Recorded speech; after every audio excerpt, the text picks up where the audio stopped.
স্বামী ছাড়া নারীর জীবনটা হচ্ছে পানিবিহীন মাছের মতো। একটা মাছকে যদি আপনি পানির থেকে বের করে জমিনে রেখে দেন, দেখবেন যে মাছটা গলাকাটা মুরগির মতো ছটফট ছটফট ছটফট করবে। আপনি মাছকে এসির রুমে রাখেন, মাছকে আপনি গোল্ড দেন, ডায়মন্ড দেন, যাই দেন না কেন, মাছ কিন্তু ছটফট ছটফট করতেই থাকবে যতক্ষণ পর্যন্ত তাকে আপনি পানিতে না রাখবেন। এক্স্যাক্টলি, একজন মেয়েকে আপনি মায়ের কাছে রাখবেন, মেয়েটা অসম্পূর্ণ।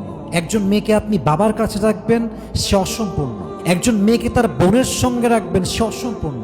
একজন মেয়েকে তার মায়ের পেটের ভাইয়ের সাথে রাখবেন, তাও সে অসম্পূর্ণ। একজন মেয়ে পূর্ণতা তখনই পায় যখন মেয়েরা তার শখের পুরুষ তার স্বামীর সঙ্গে বসবাস করে। একজন স্বামী ছাড়া একজন মেয়ের জীবনে আর কোনো মূল পরিচয় হতে পারে।